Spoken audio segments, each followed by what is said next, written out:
Africa's largest economy is deeply in debt. Nigeria's total public debt stock, representing the domestic and external debt stocks of the federal government, the 36 state governments, and the Federal Capital Territory, was 42.84 trillion naira, or about $103.31 billion, as at June 30th, 2022.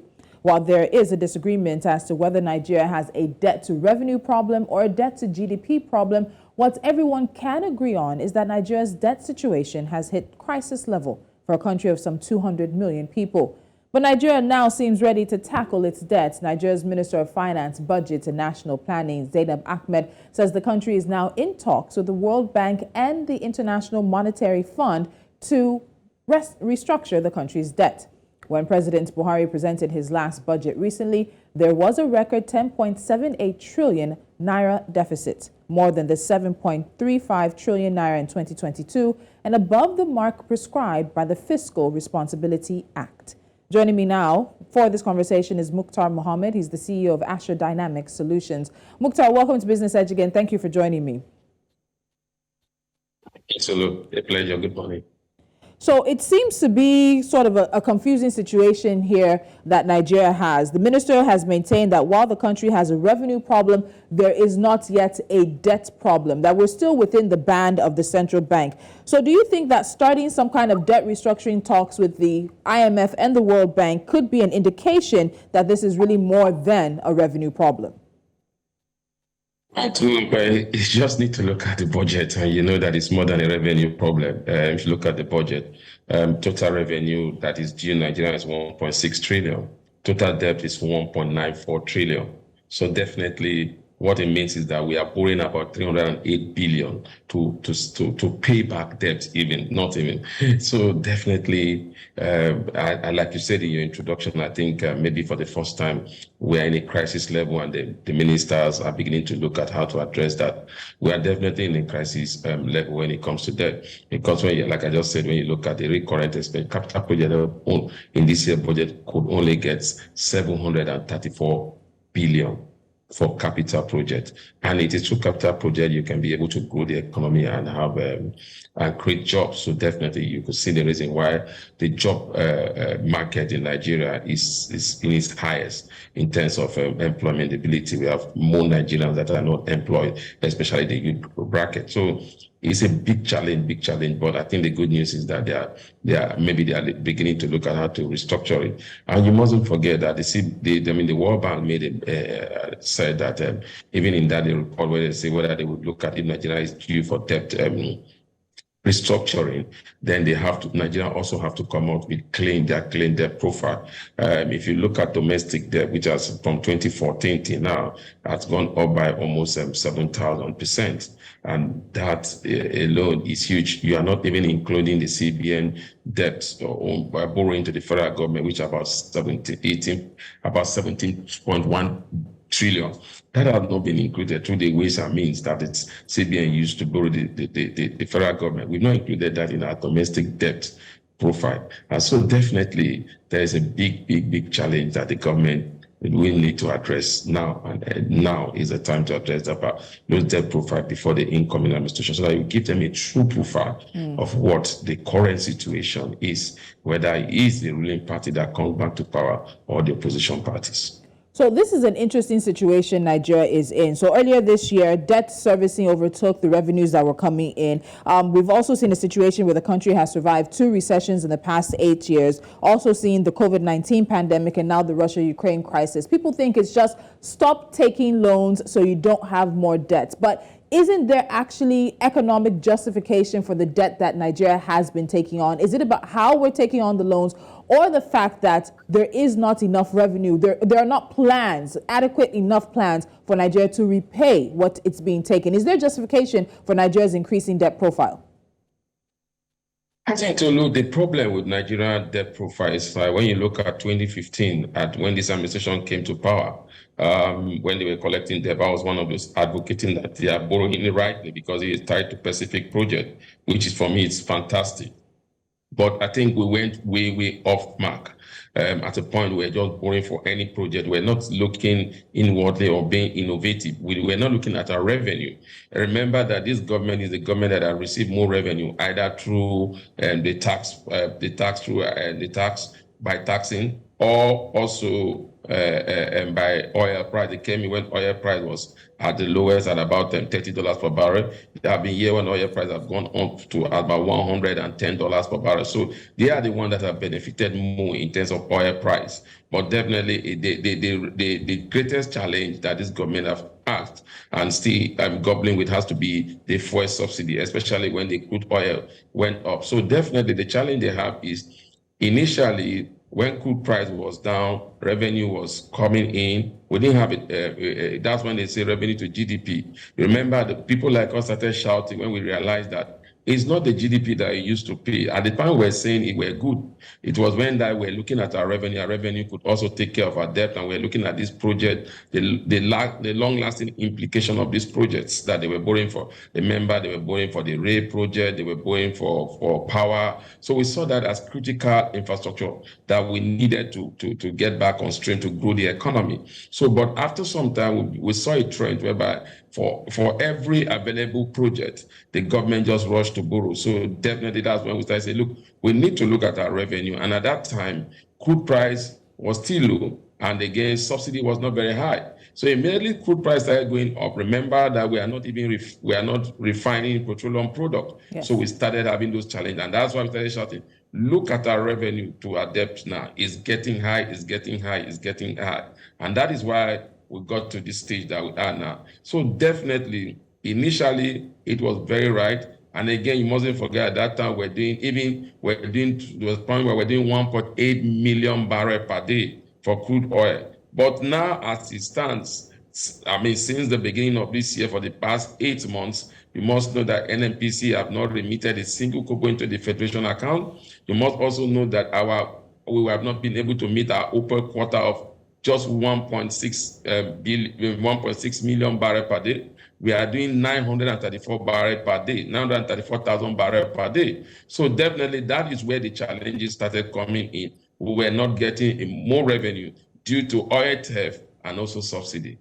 Okay, so now the debt is here. It's a situation that Nigeria has to deal with. We know that coming out of COVID-19, the group of 20 countries put together the common framework for debt treatment. Nigeria was not really one of those countries that tried to take advantage of that. Was that a missed opportunity? Or do you think the country still thought we still have some time? There's still some rope in this debt conversation. Could Nigeria have taken advantage of the G20 common framework? Actually, we must remember that that's also tied to a lot of conditions. And those conditions, one of the major conditions most of this economy of the world have been telling us always is that we must float the naira. That means we must make sure we get we don't fix the currency, and we're not ready for that, because even if you say our exchange rate has gone, the parallel market and the fixed the government, or we call it the import-export market, are far apart, it would have been worse, because we saw our challenges that we're not ready to do that. Then number two, again, remember, they also were clamor for us to remove fuel subsidy, and the government up to this moment does not see any reason why they should remove fuel subsidy, because they believe that the problem will be too much on the people, especially at that time of the COVID-19 pandemic. So definitely, I think these two major reasons were why Nigeria did not want to take advantage of that, because they know that the first condition they will tell you, remove subsidy. The second condition, they will say, let market forces determine your exchange rate. And I don't think we're ready for that. I think it was our own smart move of not taking advantage of it. But unfortunately, we were not able to take control of our economy in order not to go back to these people as it stands now. So at the end of the day, you talk about conditions being tied to the G20 common framework. So now Nigeria is in conversations, possibly, hopefully, looking at it, because we know the IMF is having had its annual meetings. So Nigeria is in conversation with the IMF and the World Bank, and the aim is to negotiate interest rates reductions on loans and possibly also extend the dates for payments. But we know these kind of conversations also come with their own consideration. Do you not think the issue of subsidy payments is going to come up in this conversation? Do you not think the issue of floating the naira, those same conditions we were running from the G20 Common Framework, are going to come back up in these conversations with the IMF and the World Bank? What do we anticipate these conversations to entail that Nigeria may need to do, the hoops we may need to jump through? I think Nigeria will tell them we made provision already. We're going to remove subsidy by half of the year. So that could be another advantage that we'll have. They will tell you that the current import to parallel market rate of the naira is artificial. It's based on speculation, which even the World Bank will also agree with them on that. So when you look at those two scenarios, then I think we are in a better position to negotiate with the World Bank at this moment. And again, you must not forget that we have not failed in servicing our debt. Even if debt servicing is taking a large chunk of our budget, even if we are borrowing to service debt, but we have not failed in meeting our debt service. So those are some of the conditions that the government will say, look, we are not, I think we are credit worthy, because based and then the government will come and you remember that we have challenges with our oil sector, especially in the way of oil theft. We are addressing that now. You know, that is being addressed. If you look at the news, listen to the news or read the news these days, you realize a lot of achievement seems to be happening in that area, especially when you have the government empowering government Tompolo to begin to look at how this oil cartel are stealing our oil, and it begins to discover about 58 points of oil theft. So definitely the government will look at that and tell IMF that, look, we are putting measures in place, the World Bank, we are putting measures in place, but we just wanted to give us debt restructuring so that we could be able to make sure we grow our economy and bring down inflation. I think that is what they will be telling IMF and the World Bank.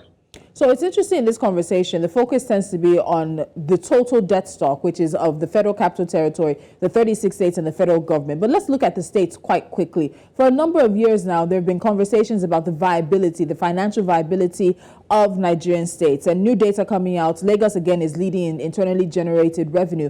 But when you look at the states are also borrowing, adding to the total debt stock of Nigeria. What does the financial situation of Nigeria's states point to when it comes to the country's financial health? If you're looking at the states and then Tolulope, you feel so sorry. I mean, because Lagos State, like you said, are also one of the highest indebted states in Nigeria. But again, they have internal generated revenue. IGR is one of the best also in Nigeria. And what Lagos State is doing, they do the PPP, public-private partnership, and also make sure that most of the projects that are delivered in Lagos State are delivered for then through this project. Government will also earn revenue, if not for the challenges of the NSAS movement. Remember, they have their toll gates in Lekki and Ikoyi axis, where they collect revenue to maintain those roads. So they have come up with that, and they keep on generate their internal generated revenue, keep going high by the day. Also, they are widening their tax bracket on companies. And so I think when you look at Lagos, you could say that Lagos is even more financially variable to borrow than even the federal government, unfortunately. But when you look at other states like Ogun State, Ekiti State, Osun State, then you fear for them, because most of these states, as it stands now, have not been able to pay up all their salaries as when they are civil servants. And not to talk about the northern states. Basically, the northern state, all their revenue that they get or allocation from the federal government to the federation accounts, all goes for salary, and most of them have not been able to come up with ways of generating more revenue internally. So definitely, it's a very precarious conditions that the states are mostly, almost all the states, with exception from Lagos State that have the might to pay, River State, that have the might to still pay because of number one, you have the 13% derivative that they got from the federal government, and also the allocation also from the federation account. Outside of that, some states will still struggle, and that is why even despite the hardship, the increase in inflation, the increase in price of goods and services, no state have been able to increase their workers' salary, because even the previous minimum wage, most of them have not been able to pay. Pensioners are being owed salary. Virtually all states of the federation are owning pensioner salary because they are not able to pay. So definitely, it's a very sorry stage that the state governments are. The state governments are, but unfortunately, I will say the ministry that is supposed to stop them is the Ministry of Finance, because most of all this borrowing will have to pass through the Ministry of Finance. The Ministry of Finance has to give approval. Unfortunately, the Ministry of Finance is just approving some of these loans and not looking at the precarious states these states are at the moment. So, Muktar, before I let you go, we've looked at the deficits that Nigeria is facing for next year, some 10-point-something trillion. And we also have the rising global interest rates, which is shooting up the cost for debt servicing. So Nigeria is going to, in effect, pay more for the debts we already hold. But whether or not there's an extension, whether or not Nigeria, the IMF, and the World Bank can meet some sort of agreement, do you think Nigeria can cope with repayments that are meant for the 2022-2023 fiscal year? In terms of costs, we might see the money it costs us, but that means it's money away from other ventures. It's money away from investing in education, investing in health. So this question at the end is, what does it really cost Nigeria to service its debt, particularly going into the next year, a new administration, a new opportunity outside of COVID, possibly, hopefully, fingers crossed, a Russia-Ukraine crisis that might find its end, but we don't know. So what will it cost Nigeria next year? I can tell you for free that there's no budget that this present budget will not see the light of day if current realities or if history is anything to go by. The current budget will be approved by the rubber stamp National Assembly. I can assure you, by 1st of January, they say the budget is running, and you will realize that that budget, as it begins to run, they will begin by January, February, and March. It will just be release of funds that will unfortunately release of funds, because the ministers of those times will be planning to exit. So they'll be releasing funds for projects that will be of benefit to them. Definitely, that means the budget will be running less than even 10%. And by the time you get to that same March, there will be a transition committee that will be set up by the government. By the time you get to May, the government will hand over to the new administration. The new administration will, in June, send a supplementary budget to the National Assembly. And in that supplementary budget, I can assure you, they will say fuel subsidy has gone. So what will you see? Then you realize that the greatest challenge Nigeria has is the fuel subsidy scheme. So if that subsidy is reduced, if that subsidy is removed, I expected that this economic administration would have partially removed subsidy, even if not the whole stream, maybe like 50 to 40% of that. So leaving the other 60% for the incoming administration, so that we won't have so much debt. Because fuel subsidy alone is costing us 6 trillion even for half year alone. And I think it would have been good if this administration were able to relieve that, reduce that deficit by removing up to like 50 to 40% of fuel subsidy. So the incoming administration will come in and fuel subsidy will go, and they will say, okay, subsidy have to go for us to be able to implement our new 6 months mini budget. So I think that's the only way that we'll see a change in our economy. And like it said, maybe at that time we'll see the Russia-Ukraine crisis come to an end. That could also be a game changer. We're already seeing a game changer already in the area of crude oil. TIF is being reduced to the BRS minimum by the day. So definitely, I think the incoming administration will have a challenge coming in on how to manage the subsidy. Immediately they're able to get the support of the people, remove the subsidy, and begin to reduce the budget deficit, and begin to use some of those subsidy money to put into social investment, like healthcare, like education. And then one game changer I've always said the government will begin to will begin to look at that time is using our project as collateral. through the PPP, public-private partnership, telling them to build and operate for a certain time where they recover their money. That will reduce government expenditure in that area, reduce debt of government, then government revenue will increase because most of these staff that will be employed by this company will be paying tax, even if the company itself may be on tax holidays. So definitely, I think if the government decides, have the political will to do the right thing, especially the incoming administration, we could see a game changer that could move our economy forward. We'll begin to see those roots that we used to see in our economy before now. All right, Muktar Mohammed, as always, thank you so much for joining me. We'll keep watching this. It's in the early stages yet, but a deal between Nigeria, the IMF, and the World Bank on debt restructuring is one that we will all be paying very close attention to. Thank you so much. My pleasure, Tolu. Have a great week. All right.